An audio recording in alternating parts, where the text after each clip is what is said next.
Halo semuanya, saya Dr. Adam Maulana. Apa kabar hari ini? Semoga Anda dan keluarga selalu diberikan kesehatan, kebahagiaan, serta berada dalam lindungan Tuhan Yang Maha Esa. Terima kasih karena telah meluangkan waktu untuk kembali menyaksikan video edukasi kesehatan ini. Dukungan dan antusiasme Anda menjadi semangat bagi saya untuk terus berbagi informasi yang bermanfaat mengenai kesehatan telinga. Saya berharap setiap video yang saya bagikan tidak hanya menjadi tontonan, tetapi juga dapat menambah pengetahuan dan meningkatkan kesadaran kita semua akan pentingnya menjaga kesehatan organ pendengaran. Sebelum kita mulai, saya ingin mengajak Anda untuk sejenak memperhatikan kesehatan telinga. Banyak orang menganggap kotoran telinga sebagai sesuatu yang harus selalu dibersihkan hingga benar-benar bersih. Padahal, kotoran telinga atau serumen memiliki fungsi yang sangat penting. Serumen merupakan mekanisme alami tubuh yang berperan melindungi liang telinga dari debu, kotoran, bakteri, jamur, hingga serangga kecil yang dapat masuk ke dalam telinga. Selain itu, serumen juga membantu menjaga kelembapan kulit liang telinga sehingga tidak mudah mengalami iritasi atau luka.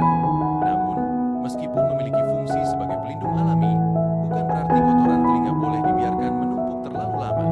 Dalam kondisi tertentu, serumen yang terus bertambah dapat menumpuk dan menyumbat liang telinga. Penumpukan ini seringkali terjadi secara perlahan sehingga banyak orang tidak menyadarinya. Akibatnya, telinga dapat terasa penuh, pendengaran menjadi berkurang, muncul dengingan, rasa tidak nyaman, bahkan pada sebagian orang dapat menyebabkan pusing atau gangguan keseimbangan. Kondisi seperti ini tentu dapat mengganggu aktivitas sehari-hari dan menurunkan kualitas hidup apabila tidak segera ditangani.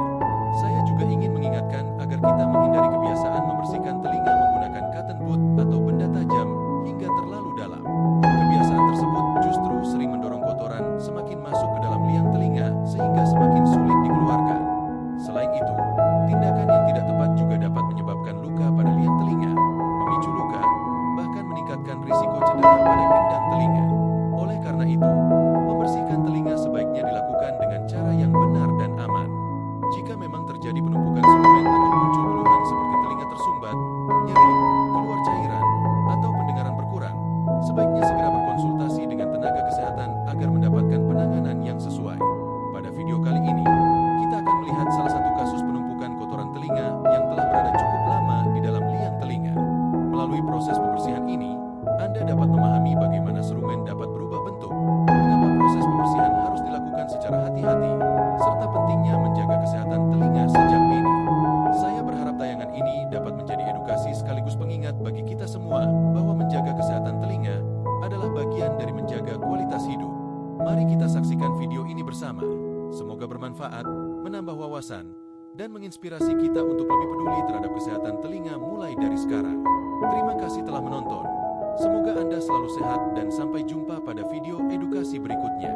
Pada kesempatan kali ini, saya ingin berbagi beberapa tips sederhana untuk membantu mencegah pertumbuhan jamur di telinga.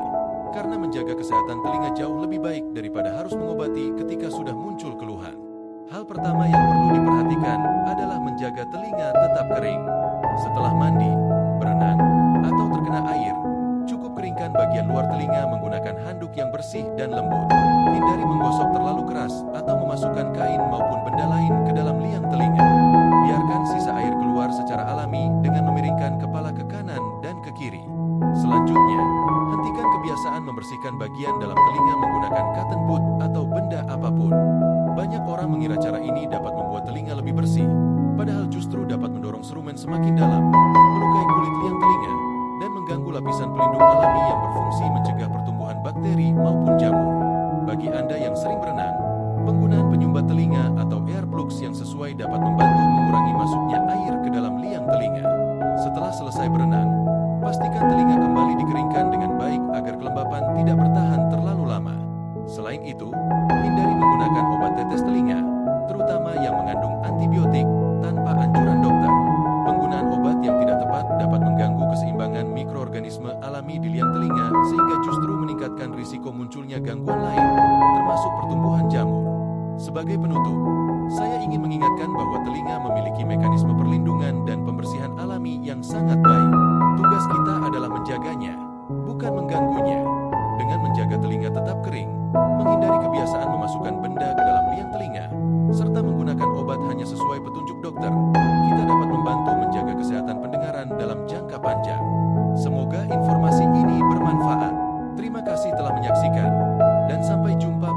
video edukasi kesehatan berikutnya.